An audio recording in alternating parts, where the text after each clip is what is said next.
Welcome to Cashflow Diary, a podcast where we discuss business, money, real estate, and the sharing economy.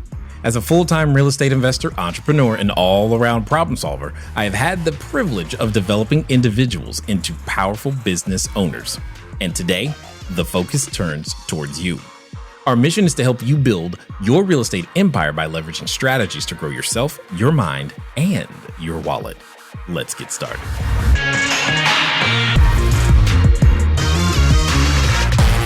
Mike's got a multifamily and a single family. I want the multifamily because we've already done a single family. All right. Whew, going fast. I love it. I have considered purchasing a multi-unit in the past. That's good. I have not because it does not seem to make sense. Okay, but does it make dollars? Let's find out.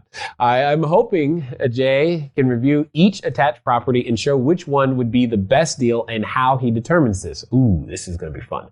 I would also look to raise the capital to purchase, and they both would be buy and hold. Most importantly, I will be ready to answer any questions. Excellent, Mike. Glad to hear it. I am fired up for this then. This is going to be good for everybody. Let's see what we've got here. So we've got two different properties with two different rental structures. Or no, is this one property? Oh, okay. So he's comparing the multifamily versus the single family. Okay, okay. There's no way that the single family is ever going to be something better in my opinion, but I'm open to looking. And especially, this is more than 5 units. Okay, so, all right. So then basically what you're saying is, why does multifamily make sense? And how is that the case? Okay, so we've got gross rental revenue of $67,300 on a year. We've got I'm just going to use, first of all, for all deals, list price is nothing but a suggestion. Okay, whatever they're asking is just a request. I reserve the right to refuse their request at every time and start at a completely different number. But for the sake of this conversation, I'm going to start with the number that's there. So it says list price, $144. Okay. And we've got $67,000 of gross rental income. Okay. I can stop right there. If we're going to make the case of single family versus multifamily, let's look at this right here. So we've got $35,000 versus, where's the income at? I need to know what this house rents for. On a monthly basis or annual basis, monthly or annual gross rent basis. That's what I want to do. I want to do I'll give you a quick reason. I think I'll be able to give you a quick reason. So Mike, when you're looking at this, if you could tell me what this house rents for on a monthly basis or an annual basis, gross rent, that would be very, very helpful. So I'm going to go over here again to the board and do some more calculating so that you can see what I'm talking about. So first we're going to just draw a line straight down the middle here. We're going to use the multifamily versus the single family, and we're going to go this way. And first comparison is going to be on what is called gross rent multiplier. Gross rent multiplier. So when you're buying and you're looking for a deal, gross rent multiplier becomes a way to determine if you're buying at a cheap value. The lower the number, the better the deal in general. The lower the number, the better the deal. Okay, when you're buying, all right? When you're buying, you want this number to be as low as you possibly can. And what gross rent multiplier simply means is you're going to take the gross rent, or in this case, gross income, multiply it by some number, and that equals the purchase price. So I'm going to do a little bit of algebra. Remember how math, I said it before, I say it again, math equals money. Okay, so I'm going to take the gross income, I'm going to say gross scheduled income on an annual basis, AGSI, multiplied by some number. Remember, it was called X in school, right? You're like, no, not this again. Yep.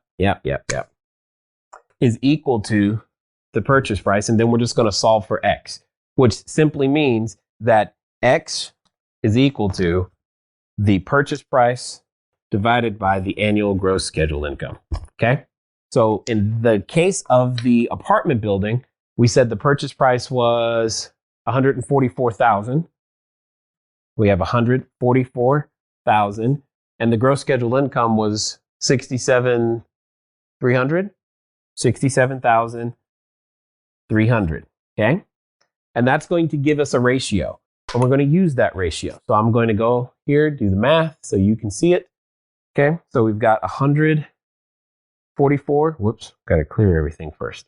144,000 divided by 67,300 equals 2.14. That's a pretty low number. So basically what that ratio means is that if all we were looking at was gross income, it would take 2.14 years for us to get 100% of our money back. So let me subtract that 2 out. So 2, and there's 12 months in the year. So it'd take 2 years, 1 month and a few days. 2 years, 1 month and a few days for us to get 100% of our money back. So let's look, so put this 2 years. And to be fair, let's just round it up and say it takes 2 years, 2 months. Now, Mike, did he put in the monthly $1,300 a month? Okay. So if we're going to do the same math again, $1,300 a month times 12 is going to give us $15,600. So what was the purchase price of the single family house? $35,000. Okay. So in this case, $35,000. And then what was it? 15,600 is what I was looking for, the annual gross scheduled income. This could be close. It's going to equal the same number, X. We're going to do the math. So it's 35 divided by 15.6, whoops, equals, oh, and it's not.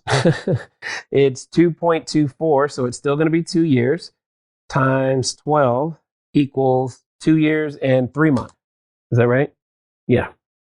2 years, 3 months. Now, there are two anomalies that are happening right here. You have a really good rent to price ratio, which is why this single family house comes out so well versus this multifamily building. And you probably, and I don't know, but you probably have low rents on the multifamily scenario as well. So there are many things to also analyze in this process. So from a gross rent multiplier, it's almost a break even in this particular case. But here's the thing to consider. Which of these two has a single point of failure? I say it's the single family house. Has a single point of failure. If the tenant goes and is done, all of this goes away. Here, on the multifamily building, I think we had, what did we have? How many units is that? So you've got 8 units. So you don't have a single point of failure. So from an operational standpoint, the multifamily house is a safer bet because you have 8 points of failure as opposed to 1. So those are the types of things that you're going to continually consider when you're looking at it. Now, raising capital for both, so now let's take that. This is the only comparison. So say your investor is going, well, I've always done single family houses. Why should I give you money for a multifamily house? Well, sir, your money is safer because there are 8 points of failure versus 1. In and of itself, that alone makes it worth raising private capital because I have a system, i.e. a multifamily building, that has the ability to protect your capital better simply because there's 8 points of failure as opposed to 1. Anyone who runs systems and understands systems, you want multiple points of failure as opposed to just one single point of failure. So that, and I can keep going, we can keep doing this, even though the numbers are close, it's still not close enough because at the end of the day, as soon as I have a repair, repairs are also inequitable for single family houses. If I have a repair, I've got to repair the whole roof, or whatever that roof repair costs. Only one source of income is being applied to that repair, and it takes longer to recover from that. So this is assuming everything goes well. The point is, there are many advantages to multifamily.